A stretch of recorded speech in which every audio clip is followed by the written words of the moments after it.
একজন বেদুইনকে জিজ্ঞাসা করা হলো, বেদুইন বদবি গ্রাম্য লোক, কলেজে পড়ে নাই, ইউনিভার্সিটিতে পড়ে নাই, সায়েন্স ল্যাবরেটরিতে রিসার্চ করে নাই, এমন একজন গ্রাম্য বদবিকে জিজ্ঞাসা করা হয়েছিল, আল্লাহর অস্তিত্বের প্রমাণ স্বরূপ তুমি কিছু বলতে পারো কিনা, আল্লাহ আছে নাকি? ওই গ্রাম্য লোক বললেন, ছাগলের ছোট ছোট পায়খানার বড়িগুলি, কি বলেন, ছাগলের পায়খানা ট্যাবলেটের মতো না, ক্যাপসুলের মতো, কোন জায়গায় ছোট্ট ছোট্ট ছাগলের বিষ্ঠাগুলি দেখলে পরে যে দেখে সে বুঝতে পারে এখানে ছাগলেরা থাকে। গাধার পায়খানার স্তূপ দেখলে পরে মানুষ বুঝতে পারে এখানে গাধারা বাস করে। পায়ের চিহ্ন দেখলে মনে করা যায় এখানে কোনো মানুষ হেঁটে গিয়েছিল। এই ছোট ছোট জিনিস দেখলে পরে যদি ছাগল গাধার মানুষের অস্তিত্ব বোঝা যায়, তাহলে ওই বিরাট আকাশ, এই বিশাল জমিন, গাছপালা, তরুলতা দেখে কেন বোঝা যাবে না যে স্রষ্টা একজন আছেন? কেন বোঝা যাবে না? একটা বেদুইন লেখাপড়া করে নাই, স্কুলে কলেজে পড়ে নাই। এই লোক হাসান আইয়ুব, মিশরের এক নাম করা লেখক, তার কিতাবের মধ্যে লিখেছেন, আজকেই পড়লাম আমি। আমার বন্ধুগণ, আল্লাহ রাব্বুল আলামিন এই পৃথিবীর বুকে অসংখ্য তার নিদর্শন রেখে দিয়েছেন। দেখো আর বোঝো, ইন্না ফি খালকিস সামাওয়াতি ওয়াল আরদি ওয়া ইখতিলাফিল লাইলি ওয়ান নাহার, নিশ্চয়ই আকাশ সৃষ্টি আর জমিন সৃষ্টি আর রাতের দিনের ভিতরে যে পরিবর্তন হয়, এই এর ভিতরে আল্লাহ রাব্বুল আলামিনের নিদর্শন রয়েছে। আর কি, ওয়াল ফুলকিল্লাতী তাজরি ফিল বাহরি বিমা ইয়ানফাউন নাস, সমুদ্রের ভিতরে জাহাজগুলি মানবতার কল্যাণকারী, মানুষের সাহায্যকারী অসংখ্য দ্রব্য নিয়ে লোহার এই বানানো, কাঠের বানানো জাহাজগুলি যে সমুদ্রে চলাচল করে, এগুলিকে দেখে, এগুলি দেখার পরে, আকাশ এবং দেখা জমিন দেখার পরে মনের ভিতরে কি ভাবান্তর হয় না? নিশ্চয়ই এর পেছনে কোনো স্রষ্টা আছে, যার নাম আল্লাহ রাব্বুল আলামিন। যার নাম কি? আল্লাহ রাব্বুল আলামিন। আমার দেশে কলেজ ইউনিভার্সিটিতে পড়ুয়া বহুত ছেলে পেলে আছে, পড়াশোনা করে, মাস্টার ডিগ্রি করে এসেছে, এসে বলে কদ্দুর আর পড়ছে, বড় জোর 2 খান বিজ্ঞানের বই, 2.5 খান ভূগোলের বই, 3.5 খান ইংরেজি বই পড়ে টড়ে এসে বলে, ভাই সব বুঝে ফেলেছি। বলে, বাবা কি বুঝেছো? কয়, দেয়ার ইজ নো গড, স্রষ্টা বলতে কেউ নাই। কয়, নাউজুবিল্লাহ। বন্ধুগণ, কিসমত যদি ভালো হয়, সামান্য জিনিসের ভিতরে আল্লাহর নিদর্শন খুঁজে পায়।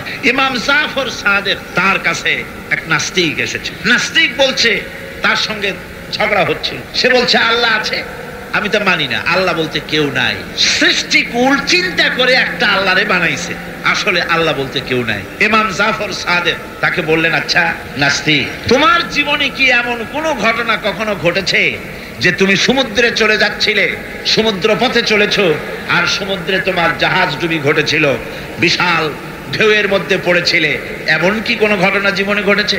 নাস্তিক কিছুক্ষণ চোখ বুজে থেকে বলল, হ্যাঁ, একটা সুন্দর কথা আপনি বলেছেন। আমার জীবনে আমি একবার সদাগরি জাহাজে সমুদ্র অভিযান করেছিলাম, মাঝ পথে প্রচন্ড ঢেউ সৃষ্টি হলো, ঢেউয়ের মুখে জাহাজটা ডুবে গেল। তারপর নাবিক সাথী সঙ্গী নিয়ে মনে করেছিলাম যে বেঁচে থাকবো, শেষ পর্যন্ত নাবিক হারিয়ে গেল, সাথী সঙ্গী হারিয়ে গেল।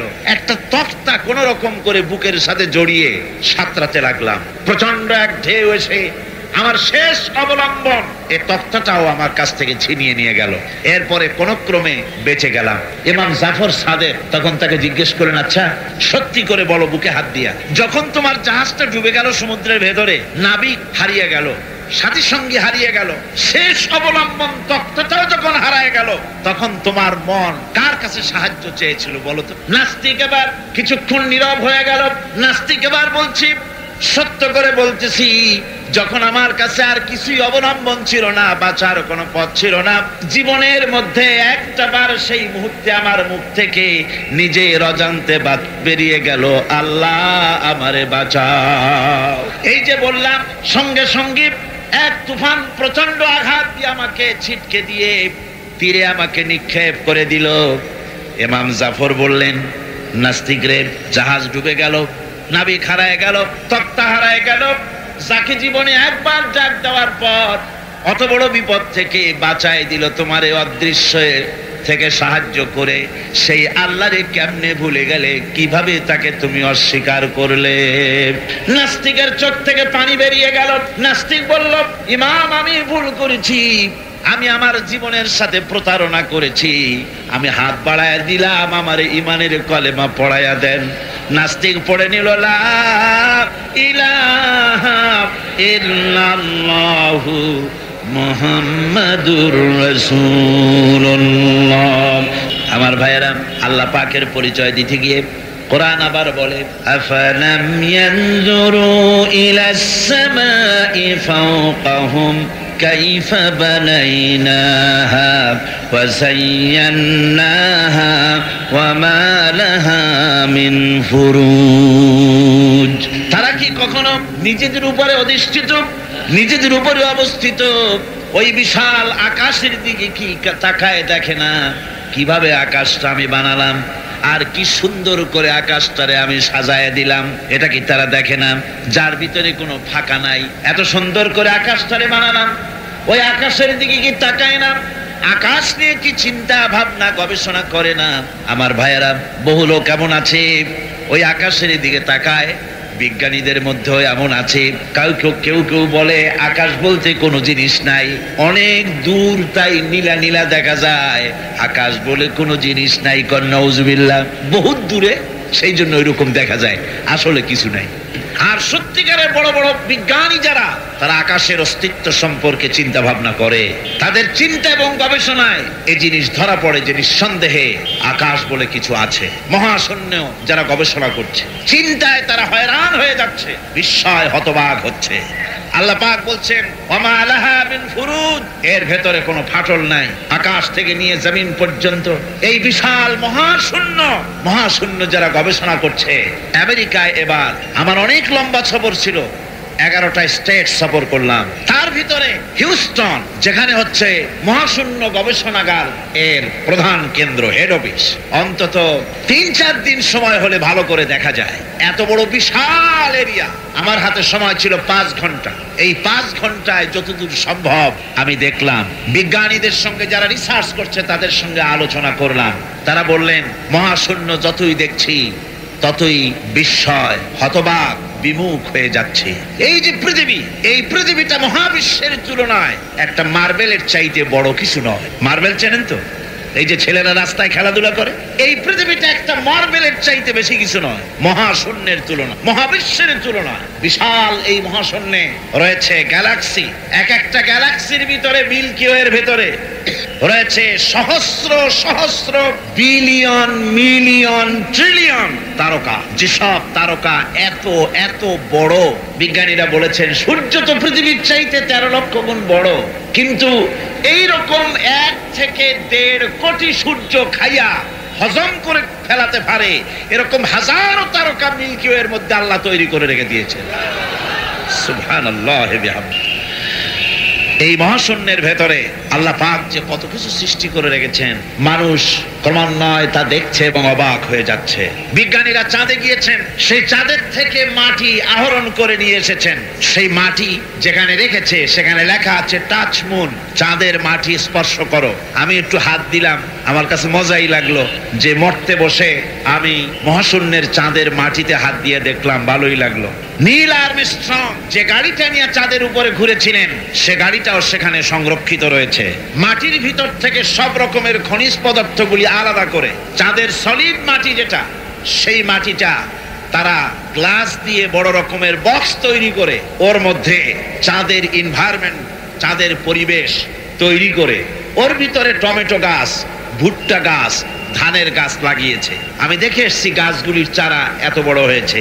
ওরা এক্সপেরিমেন্ট করছে যে চাঁদের মধ্যে টমেটো চাষ করা যায় নাকি। আসলে এটা তো সম্ভব নয়, তবে চাঁদে যে মাটি আছে বিজ্ঞানীরা তা প্রমাণ করছেন। আর বিজ্ঞানীরা যত বেশি মহাশূন্য নিয়ে চিন্তা ভাবনা করছে, ততই আকৃষ্ট হয়ে পড়ছে যে নিঃসন্দেহে কেউ আছেন, নইলে এই শৃঙ্খলাপূর্ণ অবস্থা চলতে পারে না। আল্লাহ রাব্বুল আলামিন বলেন, তিনি যে আছেন তার জাত, তার অস্তিত্বের প্রমাণ দিতে গিয়ে কোরআন বলে ওয়াল আরদা মাদাদনাহা ওয়া আলকাইনা ফিহা রাওয়াসিয়া ওয়া আম্বাতনা ফিহা মিন কুল্লি যাওজিন বাহিজ। আল্লাহ রাব্বুল আলামিন বলেন আমি জমিনকে বিছায় দিয়েছি আর এর উপরে পাহাড় বিন্যস্ত করে দিয়েছি। জমিনটারে বিছায় দিলাম, জমিনটারে গালিচা বানায় দিয়েছি, জমিন বানায় তাতে আবার ঘাস বানায়েছি, সুন্দর করে গালিচার মতো কার্পেটের মতো সবুজ শ্যামল করে দিয়েছি। এরপরে এর উপরে পাহাড়গুলি দিয়া দিলাম, পাহাড় দিয়া জমিনকে টাইট করে দিলাম। তাবসিরাতান ওয়া যিকরা লিকুল্লি আবদিন মুনিব।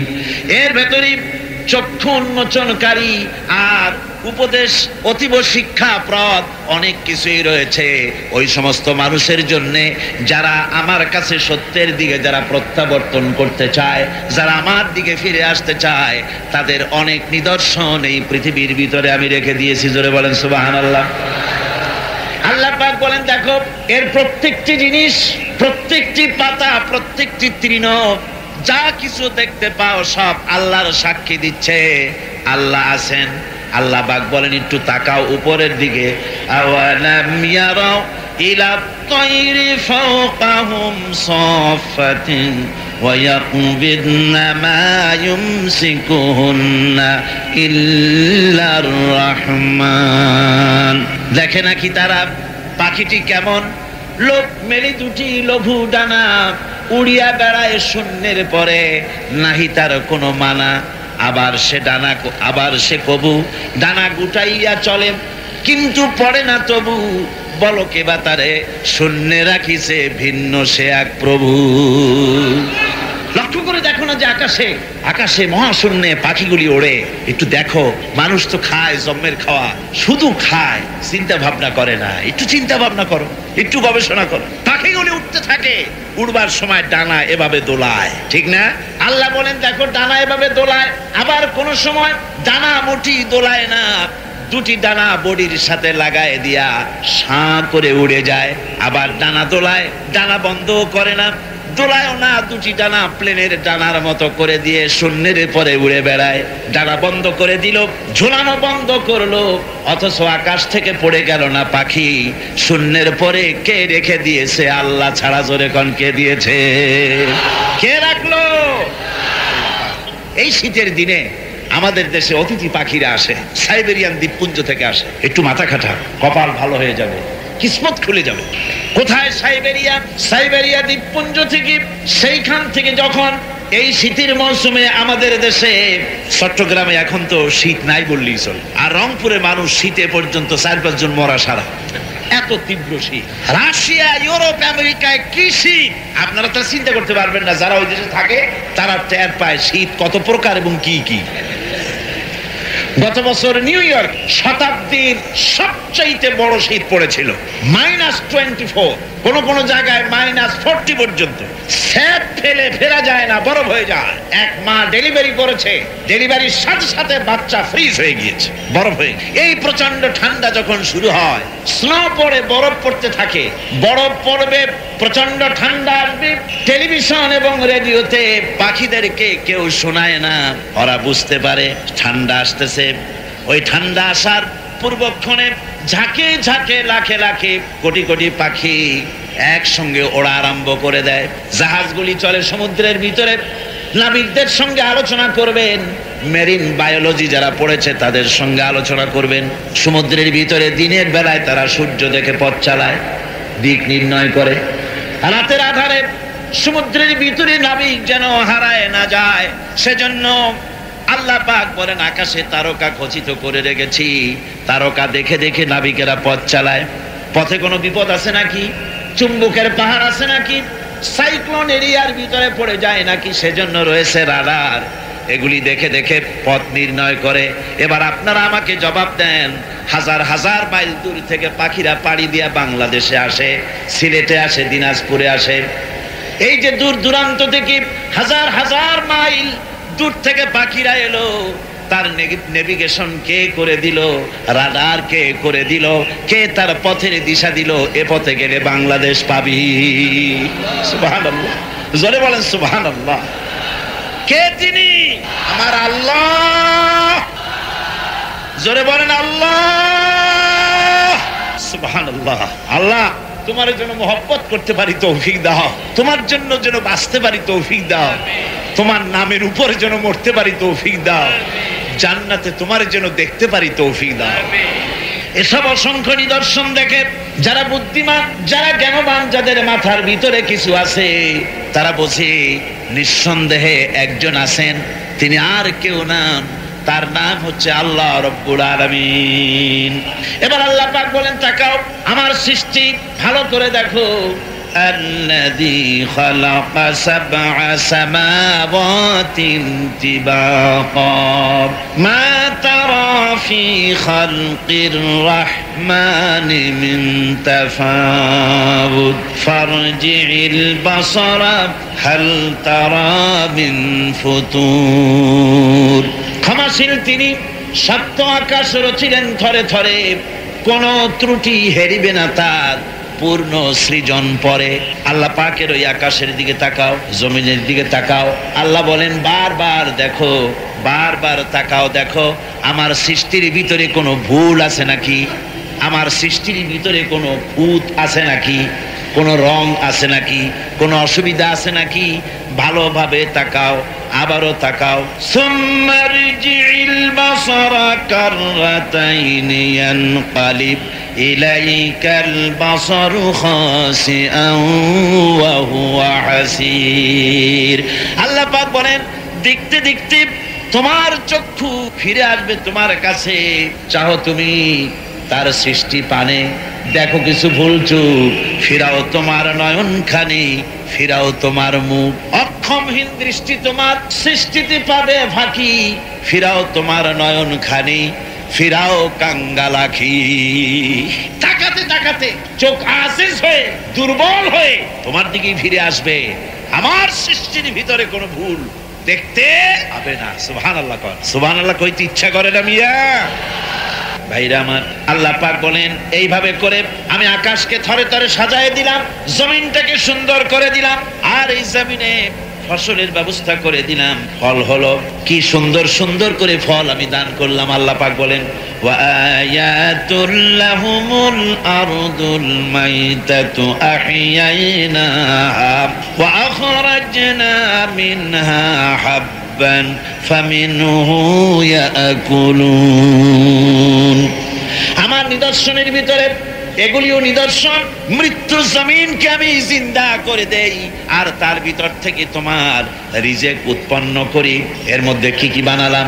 ওয়াজআলনা ফিহা জান্নাতিম মিন নাখিলিন ওয়া আ'নাবিন ওয়া ফাজ্জারনা ফিহা মিনাল উয়ুন। সুন্দর করে এই জমিনের উপরে মরা জমিনকে জিন্দা করে তাতে খেজুর বাগান লাগালাম, খেজুর দিলাম, আঙ্গুর দিলাম, বেদানা দিলাম, কত রকমের ফল ফলারি আমি সুন্দর করে দিলাম। জমিন থেকে ঝর্ণা ধারার পানি আমি উচ্ছারিত করে দিলাম। লিয়াকুলু মিন সামারিহি ওয়া মা আমিলাতুহু আইদিহিম আফালা ইয়াশকুরুন। এই সমস্ত ফল তোমরা খাও। এবার বলো এর কোনো একটি ফল কি তোমার নিজের হাতের বানানো নাকি? তুমি বানাইছো? এই যে বেদানা, আঙ্গুর, আপেল যা কিছু খাও, কার বানানো? আফালা তাশকুরুন। এগুলো খাও, শুকর আদায় করো না। এগুলা খায় বান্দা ছাগলের মতো চাবায়, শুকর আদায় করে না। বাম হাত দিয়ে খায়, তাও ডান হাত দিয়েও খায় না।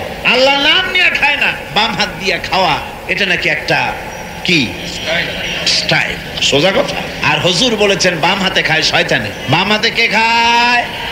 চিল্লা এখন, বাম হাতে কে খায়? বাম হাতে আল্লাহর বানানো জিনিসগুলো খায়। সিগারেট গুলা দেখছি দাঁড়ায় দাঁড়ায়, বা যখন গাড়িতে চলি দেখি নজরে পড়ে সিগারেটটা ধরাইয়া মুখে ধরে টান দিয়া তারপরে উপরের দিকে ফু ছাড়িয়া দিয়ে তাকায় থাকে, ফু গেল কদ্দু। আরে কপাল পোড়া মুসলমান।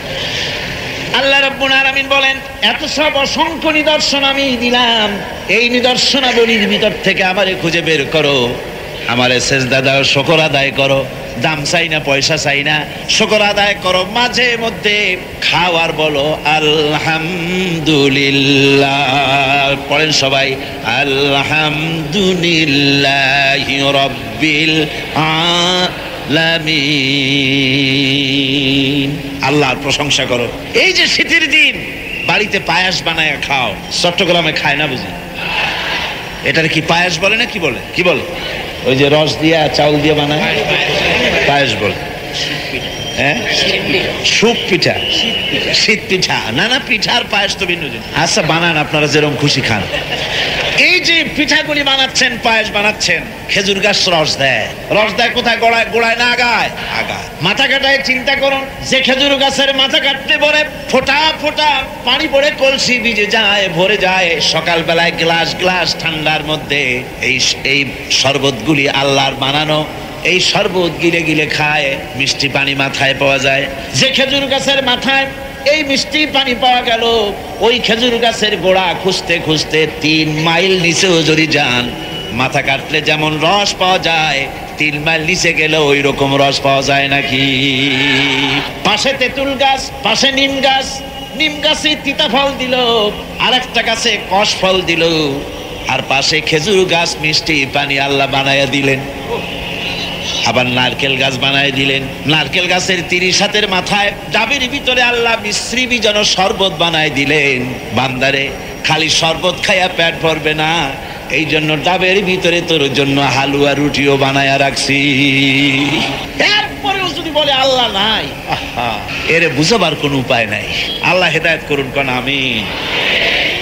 মহান আল্লাহ রাব্বুল আলামিন বলে, বান্দারে দুগ্ধ পোষ্য, দুধ প্রদানকারী, দুগ্ধ দানকারী চতুষ্পদ জন্তুর ভিতরে আমি আল্লাহ রাব্বুল আলামিনের নিদর্শন আছে, উপদেশ আছে তোদের জন্য।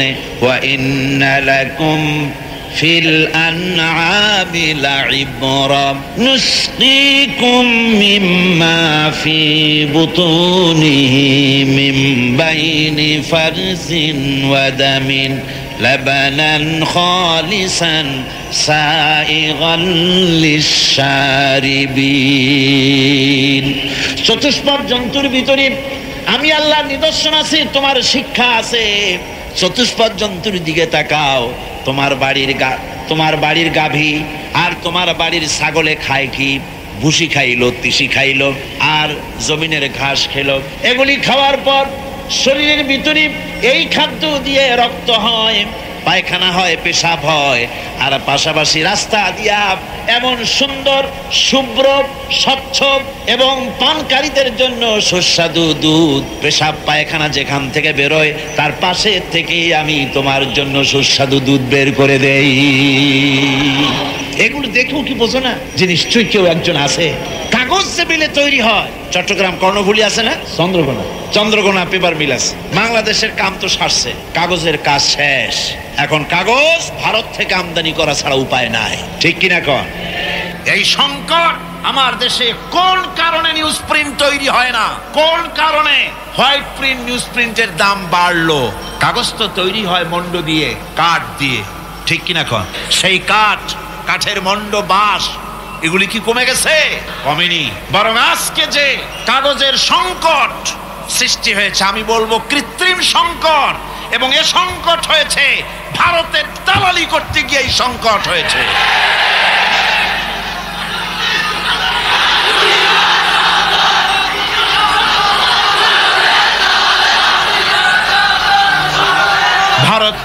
ভারতকে সুযোগ দেওয়া হচ্ছে। এখন বাংলাদেশের লেখকরা ভারত থেকে কাগজ ছাপাই ভারত থেকে বই ছাপিয়ে আনতেছে, ভারতীয় কাগজ দিয়ে, পচা কাগজ। বাংলাদেশের কাগজের পায়ের কাছে দাঁড়াতে পারে না ভারতীয় কাগজ। সেই কাগজ আজ মার খেয়ে গেছে। ছোট্ট ছোট্ট বই কিনতে হয় জনগণকে 60 টাকা 70 টাকা দিয়ে। এই সংকট আজকে দেশে প্রতিযোগিতা হচ্ছে ভারতের দালালি কে কত বেশি করতে পারে। বন্ধুগণ, ভারতের দালালি এই বিষয় আমার আজকের বিষয় না, এ বিষয় আর এক সময় বলবো ইনশাআল্লাহ। কাগজের কথা বলতে, কাগজ তৈরি হয় কেমনে আমি দেখেছি। কাগজের মিলের ভিতরে আমাকে ঢুকায় দেখানো হয়েছে কাগজ কেমনে বানানো হয়। বাঁশগুলি আর কাঠগুলি ইলেকট্রিক হিটে পানির মতো গলে যায়, আর 3-4টা নেটে ছাঁকনি দিয়ে বহু কায়দা কানুন করে পাতলা হয়ে ফর্মের মধ্যে এসে আস্তে আস্তে কাগজের রূপ নেয়। গাছ দিয়ে কাগজ তৈরি হলো, বাঁশ দিয়ে কাগজ তৈরি হলো, পাটের খড়ি দিয়ে মন্ড দিয়ে কাগজ তৈরি হলো। এতগুলো নেট থাকে, ছাকনা থাকে, যাতে করে কোনো আবর্জনা না আসে, কাগজটা যেন প্লেন হয়। এত ছাকনা দেওয়ার পরেও কাগজে কলম দিয়ে লিখতে গিয়ে নিপের সাথে মাঝে মধ্যে আবর্জনার সাথে অ্যাক্সিডেন্ট হয়ে যায় না? এত সাবধানতা অবলম্বন করার পরেও কাগজের ভিতরে আবর্জনা দেখা যায়। এবার বলেন, গাভী আর ছাগলে ঘাস খেলো, কুটা খেলো, বসে গেল, তিসে গেল, জীবন ভর দুধ খেলেন, একদিন বলেন বুকে হাত দিয়া বলেন কোন দুধের মধ্যে একটা ঘাসের কণাও পেয়েছেন নাকি? আল্লাহ রাব্বুল আলামিন বলেন, বান্দারে এত সুন্দর করে খাওয়ালাম, আমার শুকর কেন আদায় করলি না? দুধ খা আর আমার শুকর আদায় কর। বল আলহামদুলিল্লাহি রাব্বিল আলামিন। জোরে সোরে জিকির করেন আল্লাহর লা ইলাহা ইল্লাল্লাহ, লা ইলাহা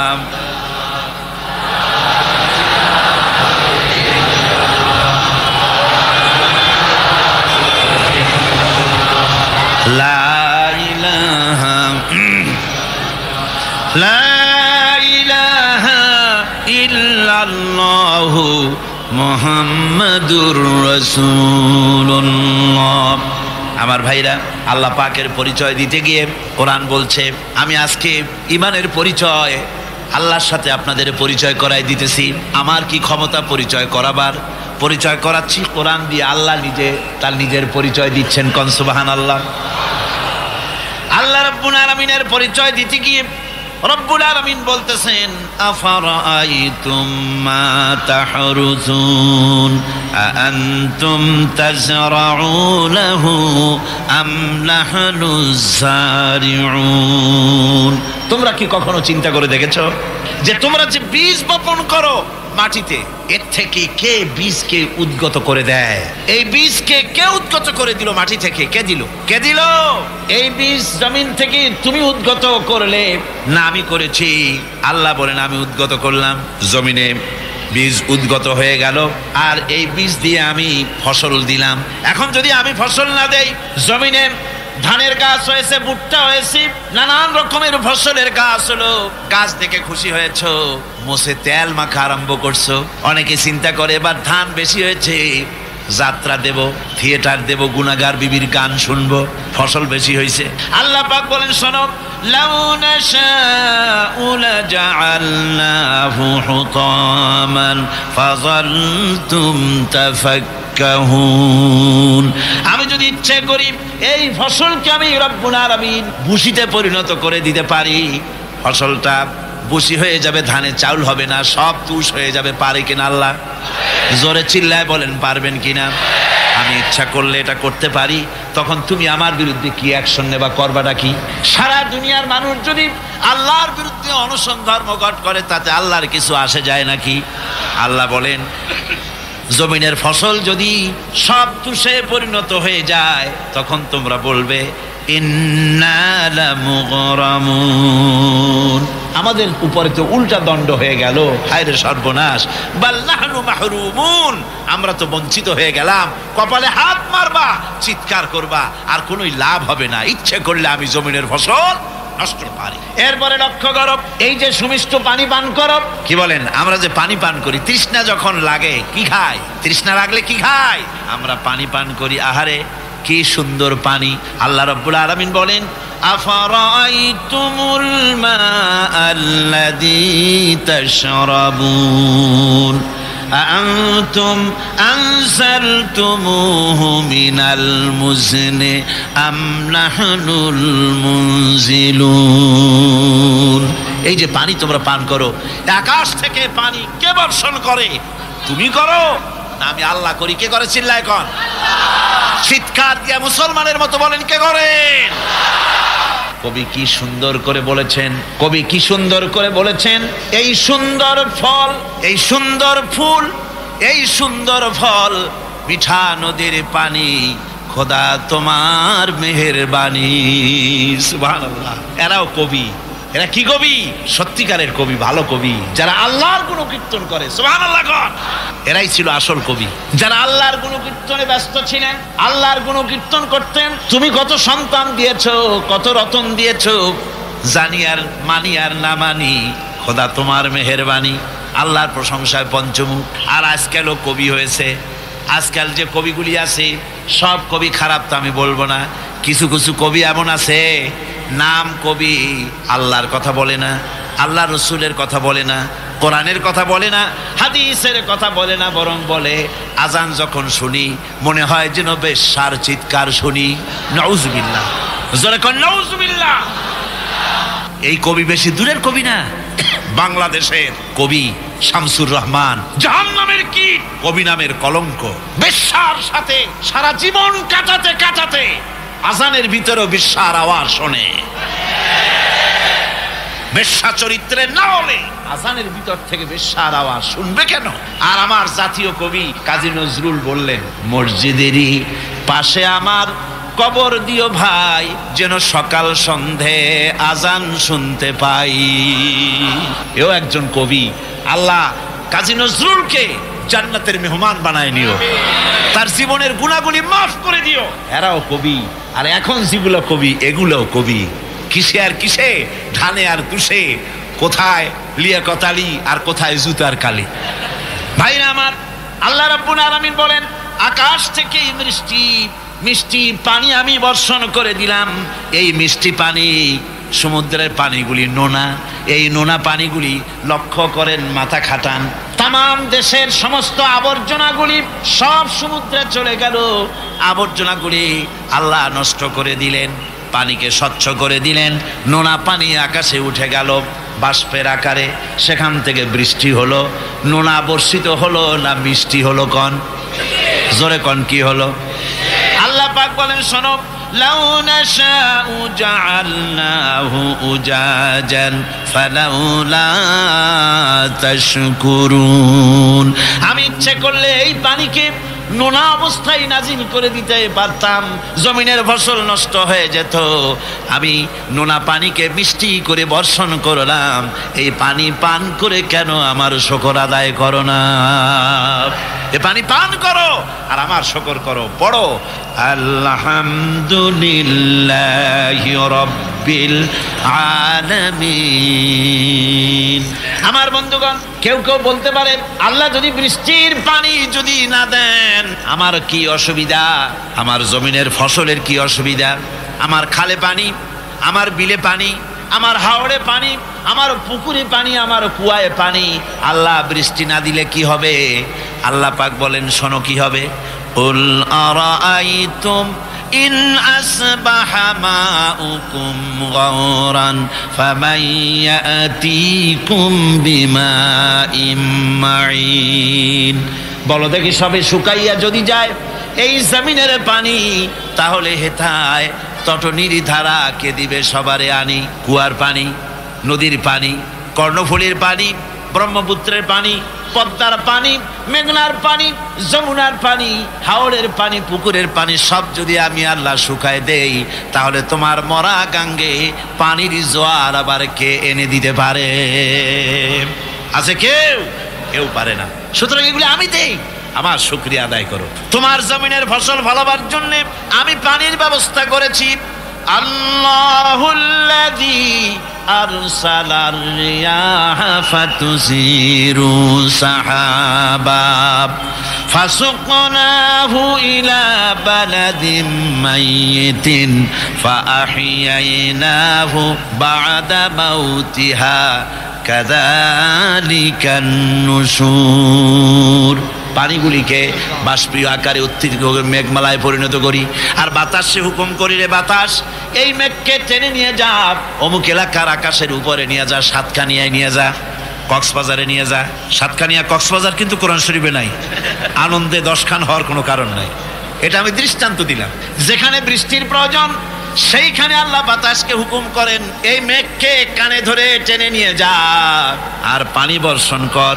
পানি বর্ষণ হয়ে গেল, আল্লাহ বলেন ফাআহইয়ানা বিহিল আরদা বাদা মাউতিহা, জমিন ছিল মরা, মরা জমিন বৃষ্টির পানি পাইয়া জিন্দা হয়ে গেল।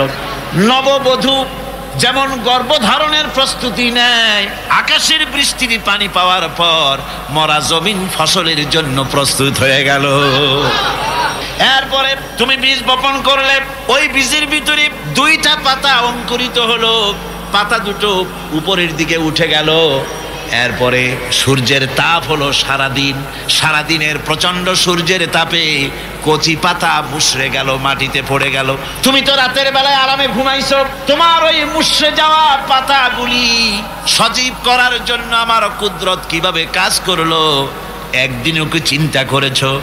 আমি যদি রাতের বেলায় বৃষ্টি দিতাম, বড় বড় ফোঁটা দিতাম, ফসলের চারাগুলি সব মাটির সাথে মিশে নষ্ট হয়ে যেত। আমি তাই বললাম, রে আকাশ, এ আমার মেঘ, এবার বৃষ্টির মতো বড় বড় ফোঁটা দিস না, কণা কণা শিশির বিন্দু দিয়া মুষড়ে যাওয়া পাতাগুলিকে সজীব আর প্রাণবন্ত করে দে। এর থেকে ফসল হলো, এর থেকে ফসল হলো, সেই ফসল খাও আর আমার শুকরিয়া আদায় করো না। আর কয় আল্লাহ নাই, আরে কপাল পোড়া। আল্লাহ পাক বলেন এবার ফসল হলো, রান্না করে খাবে, আগুনের প্রয়োজন, আগুন কোথায় পাবে? আল্লাহ পাক বলেন আফারাআইতুমুন নারাল্লাতী তুরুন, তোমরা কি কখনো চিন্তা করে দেখো নাই যে আগুন যা তোমরা জ্বালাও, এই জ্বালানি পাইলা কোথায়? এই জ্বালানি কোত্থেকে পেয়েছো? এই জ্বালানি কাঠগুলি আনতুম আনশাআতুম শাজারাতাহা আম নাহনুল মুনশিউন, এই গাছগুলি কে বানিয়েছে? তুমি না আমি। কে বানিয়েছে? চিল্লা এখন কে বানালে? আল্লাহ পাক বানিয়েছে। সুন্দর করে গাছ বানালাম, গাছ দিয়া দেশ ভরে দিলাম। এই গাছগুলি মানুষেরা পাইকারি দরে কাটে, গাছ আর লাগায় না। গাছগুলি আল্লাহ পাকের নবী বলেছেন বিনা প্রয়োজনে গাছের পাতাটিও ছিঁড়ো না, কাজে লাগলে তো কাটতেও পারবা, কিন্তু বিনা প্রয়োজনে পাতাটাও ছিঁড়বা না, কারণ গাছের সব পাতাগুলি আল্লাহ রব্বুল আলামিনের জিকির করে। এই গাছ, এই জ্বালানি আমি বানাই, কাঠ ফুরিয়ে যাচ্ছে, তাহলে পৃথিবী বাঁচবে কি করে, মানুষ খাবে কি করে? আল্লাহ পাক বলেন ওই চিন্তা তো তোমরা করো নাই, এই পৃথিবীর মানুষগুলিকে খাওয়াবার জন্যে গাছ বানালাম। গাছ তোমরা জনমের মতো কাটলে, এবার গাছ যখন কমে গেছে, রান্নায় যেন কোনো অসুবিধা না হয় সেজন্য আমি মাটির তলা দিয়া গ্যাস বানাইয়া দিলাম। ওই গ্যাস কার? চিল্লা এখন গ্যাস কার? পেট্রোল কার? ডিজেল কার? কেরোসিন কার? সব কার? আল্লাহ সুবহানাহু ওয়া তাআলা। আল্লাহ পাক বলেন এইভাবে করে আমি রব্বুল আলামিন খাওয়া পড়ার ব্যবস্থা করে দিলাম। আমি সেই আল্লাহ, আমার নাম আল্লাহ। নাম কি? আমার উপরে ঈমান আনো। ঈমান আল্লাহ আছেন এতটুকুন কথাই যথেষ্ট নয়, পূর্ব পশ্চিমে মাথা যতই ঘুরাও না কেন ওটাই তোমাকে কল্যাণ আনবে না। কল্যাণ আনবে আল্লাহর জাতের উপরে পরিপূর্ণ ঈমান আনা লাগবে। রব্বুল আলামিন বলেন তুচ্ছ নাপাক পানি ফোঁটা দিয়া তোমাকে কেমনে বানালাম এটার ভিতরেও আমার নিদর্শন রয়েছে। তুমি কি লক্ষ্য করেছো? আফারাআইতুম মা তুমনুন, এই যে তোমরা কি কখনোই চিন্তা করেছো যে সামান্য যে শুক্র তোমরা নিক্ষেপ করো, এর থেকে আনতুম তাখলুকুনাহু আম নাহনুল খালিকুন, ওই শুক্র ফোঁটা দিয়ে, এই বীর্য ফোঁটা দিয়ে, এই নুতফা ফোঁটা দিয়ে মায়ের পেটের ভিতরে সন্তান কে বানায়? এই বেটা কে বানায়? আল্লাহর নাম আপনাদের মুখে আমি খুব আস্তে শুনি, চিৎকার তো আমি দেই, গলার আওয়াজ ভাঙলে আমার ভাঙে, আপনারা শুনতে শুনতেও কি গলার আওয়াজ ভাঙে? তাহলে বলেন কে সৃষ্টি করেন? আলহামদুলিল্লাহ। আমার বন্ধুগণ এবার চিন্তা করেন, মায়ের পেটের ভিতরে এক ফোঁটা নাপাক পানি দিয়ে কি সুন্দর সন্তান আল্লাহ বানায় দিলেন। কবি তাই বলতেছেন, আয়ে খোদা বেমিসলে হ্যায় তু ক্যা তুমহারা শান হ্যায়, आए खुदा बेमिस्ले है तू क्या तुम्हारा शान है, एक कतरा गंदा पानी से मिसले पौरी करता है। তোমার কুদরতের শান কিভাবে আমি ঘোষণা করব? একটা ফোঁটা পানি দিয়া পরীর মতো সুন্দর মানুষ তুমি বানাও, সুবহানাল্লাহ। এটা কবির কথা, মানুষ তো পরীর চাইতেও সুন্দর, সুবহানাল্লাহ। এ মানুষ সবচাইতে শ্রেষ্ঠ সৃষ্টি কে? মানুষ। লাকাদ খালাকনাল ইনসানা ফি আহসানি তাকওয়িম। সবচাইতে সুন্দর করে বানাইছি কারে? মানুষরে। কারে মানে? আমার ভাইয়েরা, আল্লাহ পাক বলেন দেখো, এই মানুষ বানাবার ব্যাপারেও কপাল পড়া কিছু সংখ্যক লোকেরা বলে যে মানুষ আসলে মানুষ না, বলে মানুষ কি? কয় মানুষ হলো বান্দর, বান্দরের গোষ্ঠী। আর পাছায় লেজ ছিল, তারপরে ডালে ডালে বসেছে, কবে জানি ডালিরে ঘষা লাগে আর লেজ খসে গেছে।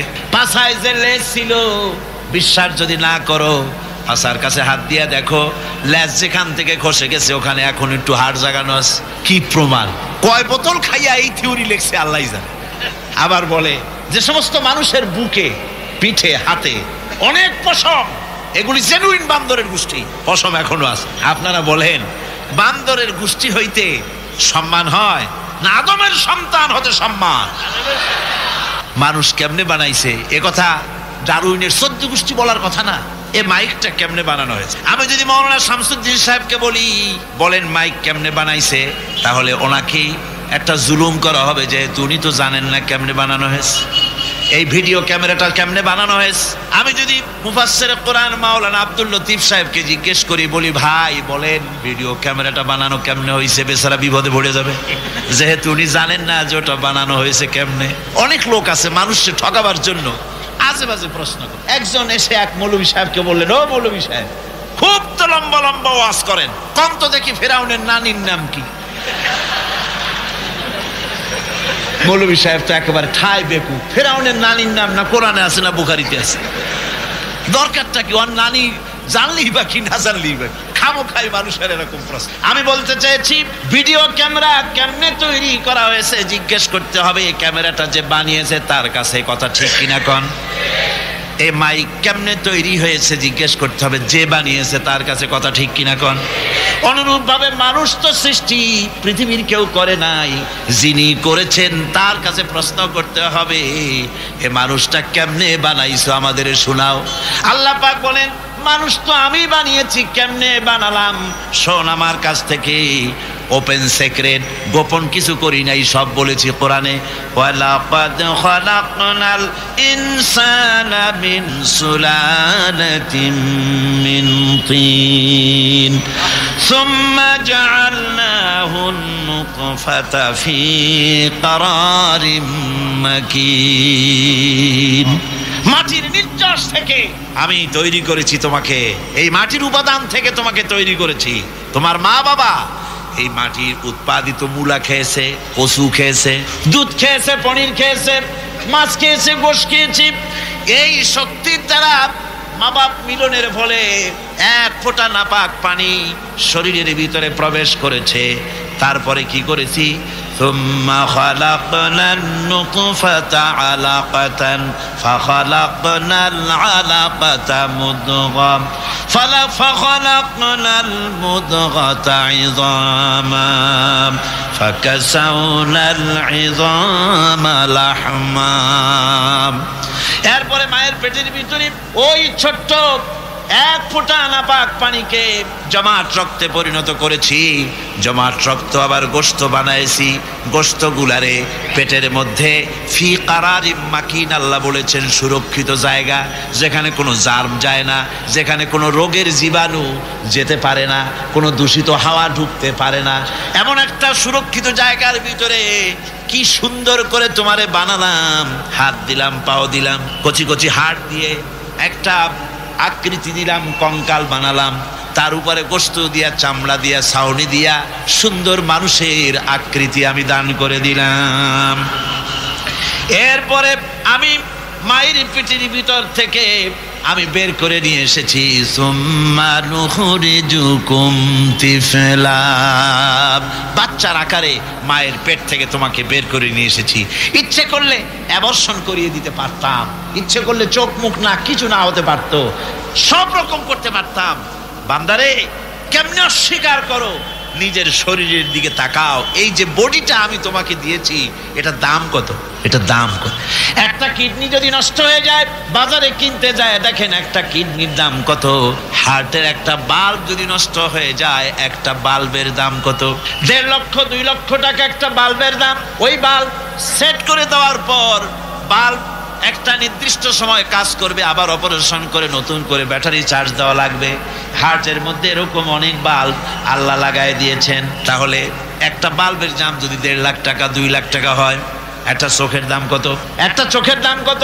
এই যে চোখ আল্লাহ রাব্বুল আলামিন নিয়ামত দিলেন, আহারে মাওলানা শামসুদ্দিনের জন্য দোয়া আসে বারবার। এত বড় মাহফিল তিনি দেখতে পাচ্ছেন না।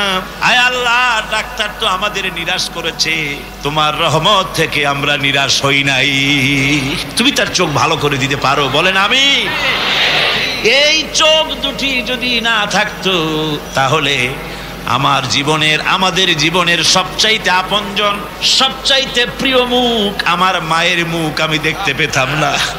এই চোখ দুটি যদি না থাকতো, আল্লাহর কোরআন দেখতে পারতাম না, বাপকে দেখতে পারতাম না, স্ত্রী সন্তান আর এই সুন্দর পৃথিবী দেখা থেকে বঞ্চিত হয়ে যেতাম। ভাইরা আমার, আল্লাহর কাছে দোয়া করুন, রব্বুল আলামিন যে দুটি চোখ দিয়েছো, এ নিয়ামতের শুকর তো আদায় করতে পারি নাই, শুধুই নাফরমানি করেছি। রব্বুল আলামিন তুমি দয়া করে মেহেরবানি করে যতদিন বাঁচায় রাখবা, চোখের নিয়ামত ছিনাইয়া নিও না। এই চোখ ঠিক রেখো, যেন কোরআন দেখতে পারি, যেন দুনিয়া দেখতে পারি, তৌফিক দিও মাবুদ। বন্ধুগণ, আমি একবার খাতা কলম নিয়ে ডাক্তারদের সঙ্গে আলোচনা করে হিসাব করে দেখেছি, একটা মানুষের পা থেকে শুরু করে মাথা পর্যন্ত সব জিনিসের যদি দাম ধরা হয়, আর এগুলি যদি বাজারে কিনতে পাওয়া যেত, তাহলে 2 থেকে 2.5 কোটি টাকার সম্পদ নিয়ে আপনি ঘুরে বেড়াচ্ছেন।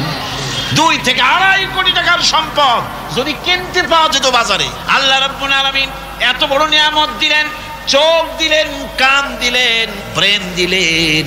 কি সুন্দর ব্রেন দিলেন। ব্রেনটা যে জায়গায় থাকে, মগজ যে জায়গায় থাকে, গ্লাসটা দেন আমার কাছে। এই যে গ্লাস, এই গ্লাসের ভিতরে যদি পানি থাকে, তার ভিতরে যদি মাখন ছেড়ে দেন, তাহলে মাখনটা কি গ্লাসের শক্ত জিনিসে ধাক্কা লেগে মাখনটা কি নষ্ট হবে?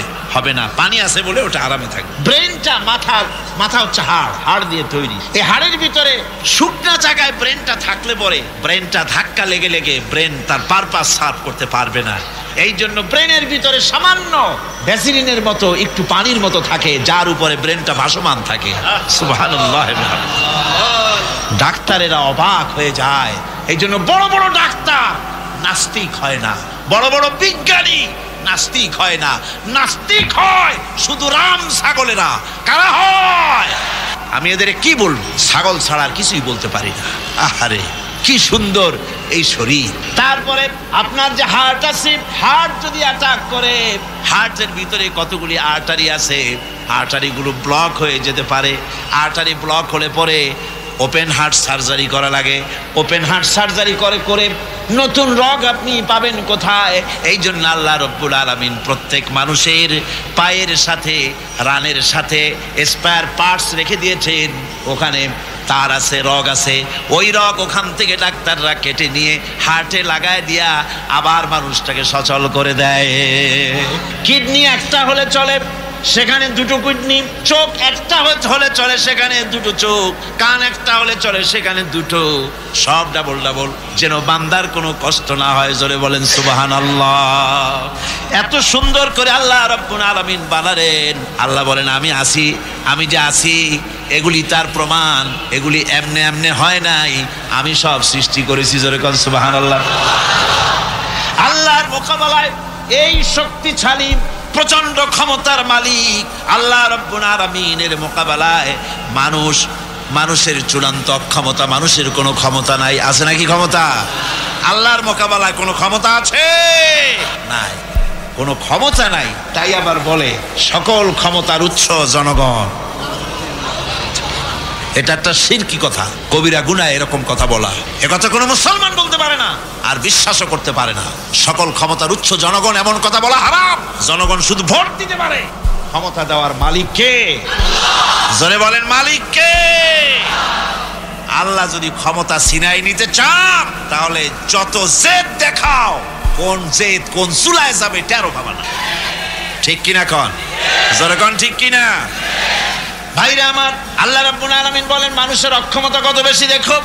ফালাউলা ইযা বালাগাতিল হুলকুম ওয়া আনতুম হিনা ইযিন তানজুরুন। মুমূর্ষ ব্যক্তির প্রাণ যখন গলদেশের কাছে এসে যায় আর তোমরা নিজেদের চোখে তখন তা দেখতে থাকো, কিন্তু তাদের যে রুহুটা বেরিয়ে যাচ্ছে ওই রুহুটাকে তোমরা ফিরিয়ে দিতে পারো না, শুধু পাশে বসে কান্দো। কথা ঠিক কিনা? কথা ঠিক কিনা কন? বিজ্ঞানী বলেন, দার্শনিক বলেন, রাজনীতিবিদ বলেন, সেনাপতি বলেন, প্রেসিডেন্ট বলেন, প্রধানমন্ত্রী বলেন, যত ক্ষমতাধর ব্যক্তি হোক না কেন, মুমূর্ষ ব্যক্তির কাছে বসে রুহু বেরিয়ে যাচ্ছে, তার কাছে বসে দেখে আর কান্দে, রুহুটা ফিরাই দিতে পারে না। আল্লাহ বলে শোনো, ওয়া নাহানু আকরাবু ইলাইহি মিনকুম ওয়ালাকিন লা তুবসিরুন। আমি ওই বান্দার নিকটে তোমার চাইতে আমি বেশি বান্দার নিকটবর্তী, তোমরা আমাকে দেখতে পাও না। কোনো ক্ষমতা তোমার নাই, সমস্ত ক্ষমতা আমি আল্লাহ। সমস্ত ক্ষমতা কার? এতক্ষণ যার কথা বললাম, যালিকুমুল্লাহু রাব্বুকুম লাহুল মুলক লা ইলাহা ইল্লা হুয়া ফাআন্না তুসরাফুন। যালিকুমুল্লাহু রাব্বুকুম, তিনি হচ্ছেন আল্লাহ। এতক্ষণ কার কথা বললাম? তিনি আমাদের রব। তিনি আমাদের কি? রব। লা ইলাহুল মুলক, রাজত্ব কার? রাজত্ব কার? লাহুল মুলক, তারই হচ্ছে রাজত্ব। সার্বভৌমত্বের মালিক তিনি, রাজত্বের মালিক তিনি, তিনি ছাড়া কেউ নাই। লা ইলাহা ইল্লা হুয়া, তিনি ছাড়া আর কেউ নাই। তাহলে তোমাদেরকে কোথায় ফিরিয়ে নেওয়া হচ্ছে? কার ধোকায় পড়েছো? কে তোমাকে ধোকা দিয়ে আল্লাহ থেকে সরিয়ে দেয়? আমার বন্ধুগণ, আল্লাহ রাব্বুল আলামিন বলেছেন, ইয়া আইয়ুহাল ইনসানু মা গাররাকা বিরাব্বিকাল কারীম। হে মানুষ, কে তোমাকে তোমার এই মহামান্বিত সম্মানিত এই প্রভুর ইবাদত থেকে, গোলামি থেকে কে ফিরিয়ে দিল? কোথায় যাচ্ছ? কোথায় ফিরছো? ফিরে আসো, আল্লাহ আছেন, এটা বিশ্বাস করতে হবে। এটা হলো প্রথম বিশ্বাস। ইমানের সবচাইতে বড় কথা হলো আল্লাহর প্রতি ইমান আনা। এই আল্লাহর প্রতি ইমান আনতে হলে শর্ত কয়টা? জোরে বলেন কয়টা? চারটা। তার শুনলেন কয়টা? একটা।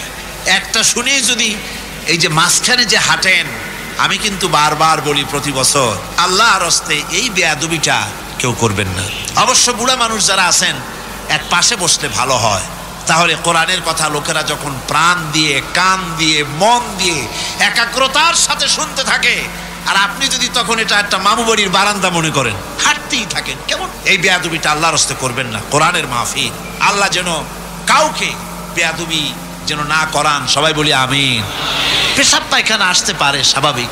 সেজন্য যাদের এই রোগ আছে যে বারবার পেশাব পায়খানা আসে, এক কিনারায় বসাই সব থেকে ভালো। কি বলেন? এবার আমি আপনাদেরকে বলবো আল্লাহর সিফাতের কথা। জাত বলেছি, আল্লাহর অস্তিত্ব। এবার হলো সিফাত। সিফাত হলো গুণ, গুণাবলী। এই গুণাবলীকে আল্লাহর গুণাবলীকে বিশ্বাস করতে হবে। আল্লাহর অসংখ্য গুণ আছে, যে গুণের কোনো শেষ নাই। আল্লাহ পাক বলেন, ওয়ালিল্লাহিল মাসালুল আ'লা ওয়া হুয়াল আজিজুল হাকীম। আল্লাহর জন্য সবচাইতে গুণাবলী তার, উত্তম গুণাবলী একমাত্র তার জন্যই শোভনীয়। তিনি সকলের উপরে বিজয়ী এবং সর্বজ্ঞ। তার সুন্দর সুন্দর নাম আছে। আল্লাহ পাক বলেন, ওয়ালিল্লাহিল আসমাউল হুসনা ফাদউহু বিহা। আল্লাহ পাক বলেন, আল্লাহর জন্য অসংখ্য সুন্দর সুন্দর নাম আছে, ওই নাম দিয়ে আল্লাহরে ডাকো। কারে ডাকবে? আল্লাহকে। চিল্লা এখন কারে? আল্লাহকে ডাকতে হবে। তার সুন্দর সুন্দর নাম আছে, আপনি ডাকেন।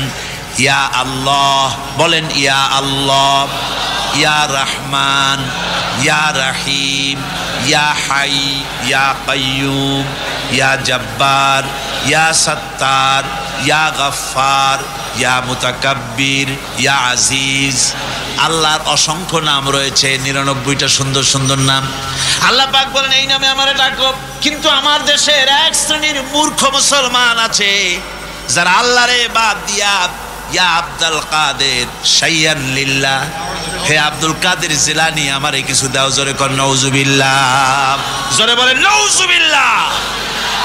আমি বিশ্বাস করি, থামেন, আমি বিশ্বাস করি কুতুবুল আখতাব মাহবুবে রব্বানি শেখ মহিউদ্দিন আব্দুল কাদের জিলানী রাহমাতুল্লাহ আলাইহি যদি বেঁচে থাকতেন, যারা তার নামে গ্যারুবি শরীফ বানাইয়া এই জাতীয় আজে বাজে বিদআত চালু করেছে, ইয়া আব্দুল কাদের শাইয়ান লিল্লাহ বলে, বড় পীর সাহেব বেঁচে থাকলে লোকগুলোকে জুতা দিয়া পিটাতেন। যেহেতু আব্দুল কাদেরকে ডাকা যাবে না, ডাকতে হবে আমার আল্লাহকে। কারে ডাকতে হবে? চিল্লায় বলেন কারে?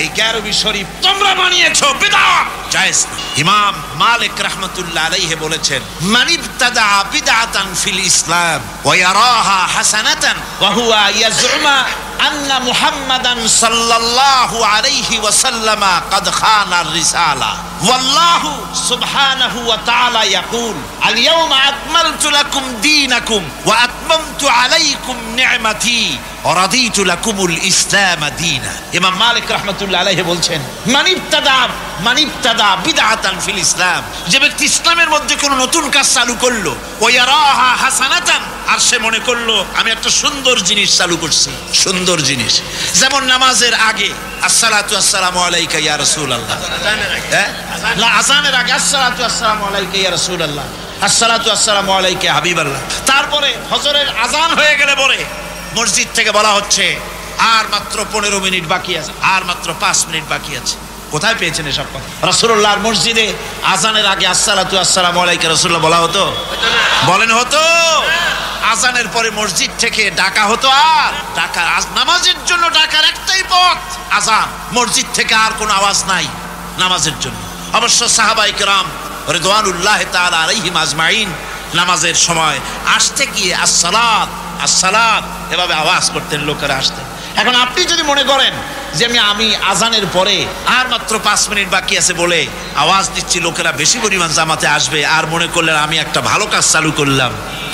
ইসলামের ভিতরে নতুন এ ধরনের কাজ যদি কেউ চালু করে আর মনে করে যে আমি একটা ভালো কাজ করেছি, তাহলে সেজন্য মনে মনে এটাই ধারণা করে নিল কাদ খানার আন্না মুহাম্মাদান সাল্লাল্লাহু আলাইহি ওয়াসাল্লাম কাদ খানার রিসালা, রাসূলুল্লাহ সাল্লাল্লাহু আলাইহি ওয়াসাল্লাম রিসালাতের দায়িত্ব পালন করতে গিয়ে খেয়ানত করেছেন। কোন নাউজুবিল্লাহ, রাসূলুল্লাহ ভালো কাজটা বলে যান নাই, আমি চালু করেছি। কোন নাউজুবিল্লাহ। অথচ আল্লাহ বলেছেন আজ থেকে আমি দ্বীনকে কমপ্লিট করে দিয়েছি, নতুন কোনো কিছুর প্রয়োজন নাই, এ দ্বীন সম্পূর্ণ করে দিয়েছি। ইমাম মালিক বলেন সেই দিন যে বিষয় ইসলামের মধ্যে দ্বীনের মধ্যে গণ্য ছিল না, আজকের যুগেও সে জিনিস দ্বীনের ভিতরে গণ্য হতে পারে না। যা ছিল না নবীর যুগে, যা ছিল না সাহাবীদের যুগে, আজকের যুগে তা ইসলাম বলে, দ্বীন বলে, সবের কাজ বলে প্রমাণিত করা জায়েজ নাই, হারাম, হারাম বিদআত। আমার বন্ধুগণ, সেই জন্য আমি বলতে চাই ডাকতে হবে আল্লাহকে। ডাকতে হবে কাকে? জোরে বলেন কাকে? ওই আল্লাহরে বাদ দিয়া মানুষ কবরের কাছে চলে যায়, আর কবরের কাছে গিয়া বলে ইয়া খাজা মেরা মতলব কো পুরা কর দে। জোরে কর নাউজুবিল্লাহ। মানুষের কাছ থেকে টাকা নেয়, পয়সা নেয়, আগরবাতি দেয়, মোমবাতি দেয়, ঝাড়বাতি দেয়। আসলে তো টাকা পয়সার কারবার, আসলে খাজার মহব্বত তো না, কারবার হলো টাকার। ব্যাপারটা হলো ইয়া খাজা কুস্তু আজা, পেট তো ভরে যা, এটাই হলো আসল কারবার, পেট ভরার কাজ। আর এই মাজারকে কেন্দ্র করে ধর্মকে নিয়ে ব্যবসা করার জন্য এক শ্রেণীর লোক আমদানি করা হয়। নামের আগায় এত সব শব্দ লেখে যা হুজুরের নামের আগেও লেখা হয় না। নামের আগে কুতুবুল আখতাব, সিরাজুস সালিকিন, মিসবাহুল আরিফিন, আশেকে পান্দান, সিয়াহে দান্দান, তারপরে শাহে গোলাম, কত কিছু, মানে খালি নামের শেষে আলাইহিস সালাম বাদ রাখে আর সব লেখে। আমার বন্ধুগণ, আর এগুলির পেছনে ঘুরতে থাকে যে তারা আমার উপকার করে দেবে। আপনি বিশ্বাস করুন, কোরআন আমার হাতে, আল্লাহর কসম আমি বিশ্বাস করি না কোন মানুষ ফু দিয়ে আমার ভাগ্যকে ভালো করতে পারে অথবা খারাপ করে দিতে পারে। আমার ভাগ্য খাইরিহি ওয়া শাররিহি মিনাল্লাহি তাআলা। আমার ভালো আমার মন্দ সবটাকে, জোরে বলেন সবটাকে। সুতরাং কিছু মানুষ দেশ থেকে বিদেশ থেকে আমদানি করে ওলিয়ে কামেলের নাম করে জনগণকে প্রতারিত করা হয়। এরা আবার মেয়ে লোককে মুরিদ করে, সামনে নিয়া বউ দিয়া খেদমত করায়, নারীদের খেদমত নেয়। মেয়ে লোক সামনে নিয়া মাথায় বুকে ফু দিয়ে দেয়। এদের দাড়ি দেখে, এদের জামা দেখে, এদের চাল চলন দেখে লোকেরা প্রতারিত হয়ে যায়। সেজন্য কবি হালি খুব সুন্দর করে বলেছেন, ये हाल तेरा जाल है, ये हाल तेरा जाल है, मकसूद तेरा माल है, क्या जब तेरा चाल है लाखों को अंधा कर दिया। এই হাল তোমার বানানো মানুষকে দেখাবার জন্য, আসল কাজ হলো মানুষের চোখে ধুলা দিয়া টাকা কামানো। অসংখ্য টাকার মালিকেরা গভর্নমেন্টের কাছে হিসাব নাই, ইনকাম ট্যাক্স দেওয়া লাগে না, কোটি কোটি টাকা লুট করে নিয়ে যায়। এরা ধর্মের নামের লুটেরা, এরা ধর্মের নামের ব্যবসায়ী। কথা ঠিক কিনা কন? আমার বন্ধুগণ, আল্লাহ রাব্বুল আলামিনের গুণাবলীর কোনো শেষ নাই। ডাকতে হবে আল্লাহকে, ভালো করে বিশ্বাস করেন। আপনারা আমারে দোষ দিতে পারতেন, আমারে স্বার্থপর বলতে পারতেন। আমি যদি বলতাম যে আপনারা সব জায়গা ছেড়ে দিয়া আমার কাছে আসেন, আমার কদমবুসি করেন, আমারে হাদিয়া দেন, আমার কাছে দোয়া চান, তাহলে বুঝতেন আমি স্বার্থপর। আমি তো তা বলছি না, আমি কোনো মানুষের দিকে দাওয়াত দেই নাই। সারাটা জীবন কোরআন পড়ে আল্লাহ পাক যতটুকুন জ্ঞান দান করেছেন, আল্লাহর কসম মানুষের প্রশংসা করতে পারি নাই। আমি প্রশংসা করি আমার রবের, আমি প্রশংসা করি রাসূল করিম সাল্লাল্লাহু আলাইহি ওয়াসাল্লামের। এই প্রশংসা করতে করতে আমার জন্য শাহাদাতের মউত নসিব হয়ে যায়। আল্লাহর কথাই বলি, আমার আল্লাহর গুণের কোনো শেষ নাই। সুবহানাল্লাহ বিহামদি। আমার আল্লাহ পাক বলেন, শোনো, ولو أن ما في الأرض من شجرة أقلام والبحر يمده من بعده سبعة أبحر ما نفدت كلمة الله। আল্লাহ পাক বলেন, तमाम পৃথিবীর সমস্ত 7টা সমুদ্রের পানি যদি কালি হয়ে যায় আর পৃথিবীর সব গাছগুলি যদি কলম হয়ে যায়, কার কথা? আমার আল্লাহর কথা। আল্লাহ পাক বলেন, পৃথিবীর 7টি সমুদ্রের পানি যদি কালি হয়ে যায় আর গাছগুলি যদি কলম হয়ে যায়, ওই কলম দিয়া আর এই 7টা সমুদ্রের পানি দিয়া যদি আমার গুণাবলী লেখা শুরু হয়ে যায়, লিখতে লিখতে 7টা সমুদ্রের পানি শেষ হয়ে যাবে, আবার 7টা সমুদ্র ভরবে, আবার লেখা শুরু হবে, আমার গুণাবলী লেখা শেষ হবে না। সুবহানাল্লাহ, চিল্লায় কোন সুবহানাল্লাহ। সুবহানাল্লাহি বিহামদিহি, সুবহানাল্লাহিল আযীম, সুবহানাল্লাহি বিহামদিহি, সুবহানাল্লাহিল আযীম, সুবহানাল্লাহি বিহামদিহি, সুবহানাল্লাহিল আযীম। আয় আল্লাহ, তোমার গুণ গাইতে যেন পারি, আর যা চাওয়ার তোমার কাছে যেন চাইতে পারি। কোন আমিন। আমার ভাইরা, আল্লাহর সিফাত, আল্লাহর গুণাবলী এর কোনো শেষ নাই। আল্লাহর এই গুণগুলিকে বিশ্বাস করা লাগবে। আল্লাহ পাক বলেন, আল্লাহু খালিকু কুল্লি শাইইন ওয়া হুয়া আলা কুল্লি শাইইন ওয়াকিল। সব কিছুর স্রষ্টা হলেন আল্লাহ। সেই আল্লাহরে থুইয়া তুমি আরেকজনের কাছে যাও চাইতে, তোমার কপালটা ফুটছে কেন? আল্লাহর কাছে চাও, তার গুণাবলী, তার শ্রেষ্ঠত্ব বর্ণনা করো। আল্লাহ পাক বলেন, আমার গুণাবলী দেখো, চোখে দেখায় দেই আমার গুণ কি। চোখে দেখো, খালাকাস সামাওয়াতি বিগাইরি আমাদিন তারাউনাহা। তুমি কি লক্ষ্য করে দেখো না আমি কিভাবে বিনা খুঁটিতে আকাশকে খাড়া করে রেখেছি? অত বড় বিরাট আকাশ, একটা খুঁটিও আছে নাকি? জোরে কোন আছে নাকি? ওয়া আলকা ফিল আরদি রাওয়াসিয়া আন তামিদা বিকুম। এরপরে আমি এই পৃথিবীর বুকে পাহাড়কে গেঁথে দিয়েছি যাতে করে তোমাকে নিয়ে জমিনটা হেলাদোলা করতে না পারে, এজন্য পাহাড় গেড়ে দিয়েছি। এই চট্টগ্রামে অনেক জায়গায় পাহাড় কাটা হয়, হয় কিনা বলেন? মস্ত বড় অন্যায়, পাহাড় কাটবেন না, এটা আত্মঘাতী কাজ। পরিবেশ নষ্ট করতেছেন আপনারাই। পরিবেশ নষ্ট করার কারণে গ্রিন হাউস এফেক্ট হয়ে পড়েছে। ওজোন স্তরের লেয়ারে ওজোন লেয়ারে ফাটল ধরেছে। আমাদের কারণেই আমরা ক্ষতিগ্রস্ত হচ্ছি। আজ যে বিপদ আপদ আসে, সাইক্লোন হয়, টর্নেডো হয়, বজ্রপাত হয়, এগুলি এমনি এমনি হয় না। আল্লাহ পাক বলেছেন, ওয়ামা আসাবাকুম মিন মুসিবাতিন ফাবিমা কাসাবাত আইদিকুম ওয়া ইয়াফু আন কাসীর। তোমার উপরে যত বিপদ আছে সব তোমার হাতের কামাই করা, আর আমি অনেকগুলি তো মাফ করে দিয়ে থাকি। সব হাতের কামাই করা। আল্লাহ কয় পাহাড়গুলো সাজায় দিলাম, জমিনকে সুন্দর করে দিলাম।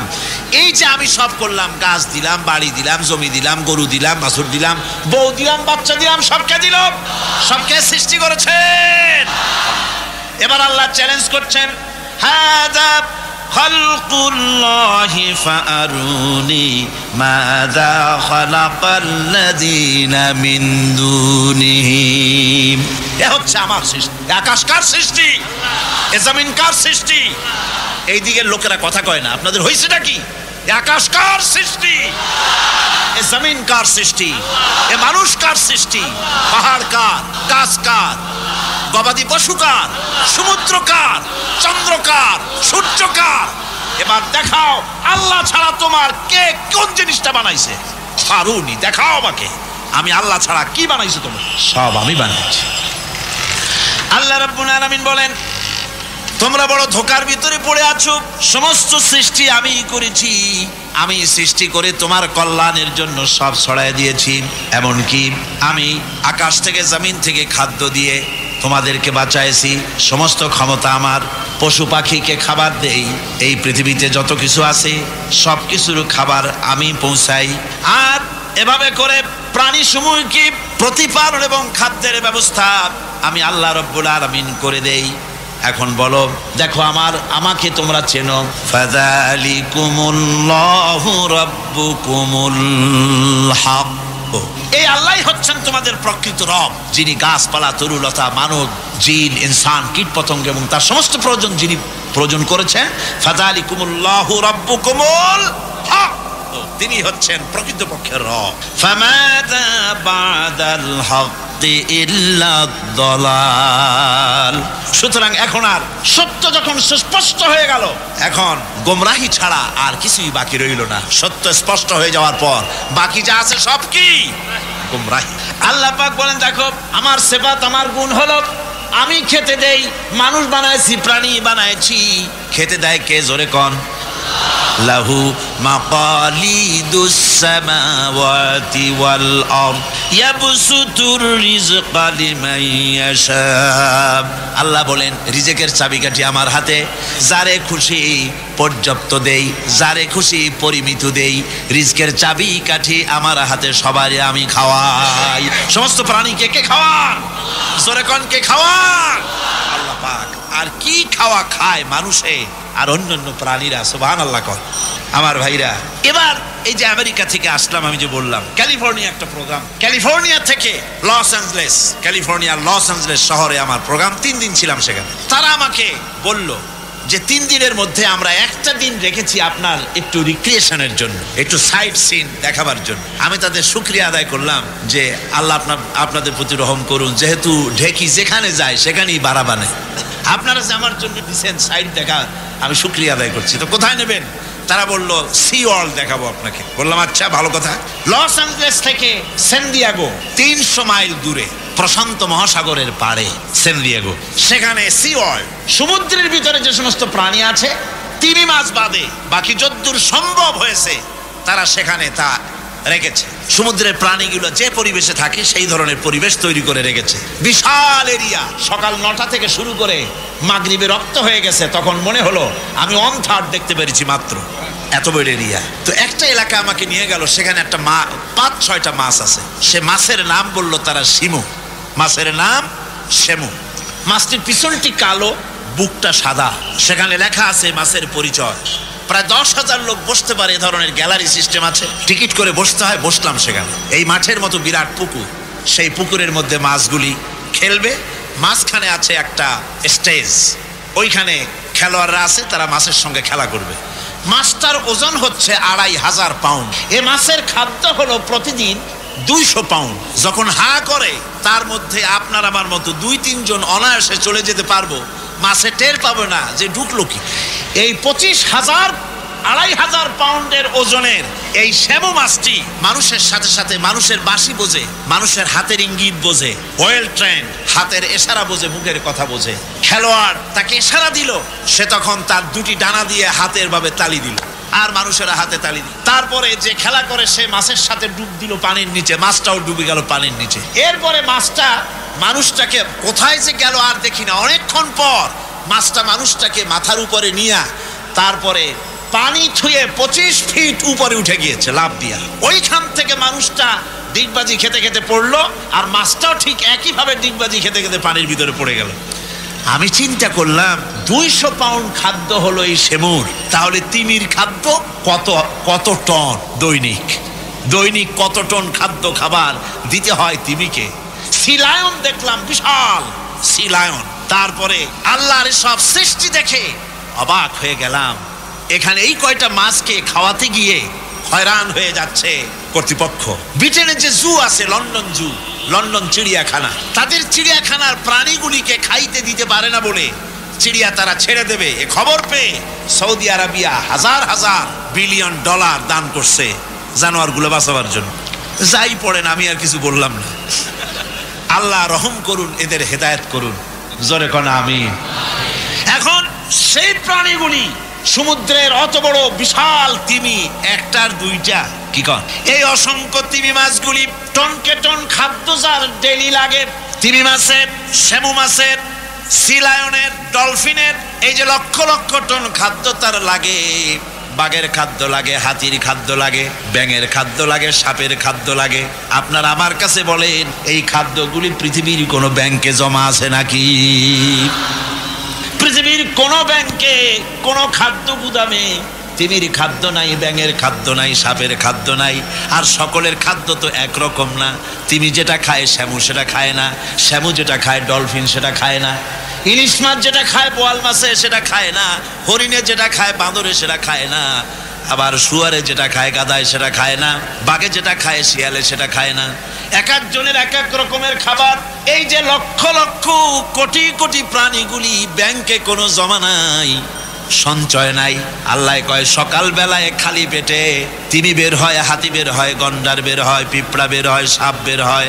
খালি পেট নিয়ে সমস্ত প্রাণীগুলি মহাশূন্যে কেউ ওড়ে, আর কেউ বা পানিতে সাঁতরায় খাদ্যের অন্বেষায়, কেউ বা জঙ্গলে ঘোরে। এই ঘুরতে ঘুরতে, উঠতে উঠতে, সাঁতরাতে সাঁতরাতে খেয়ে পেট ভরিয়া সন্ধ্যার সময় সকলে বাড়ি ফিরাইয়া দেই। কে দেয়? চিল্লায় কমিয়া কে দেয়? এই যে আল্লাহর নাম নিলেন, গায়ের সবটুকুন শক্তি দিয়ে নিছিলেন, চিল্লায় কন কে দেয়?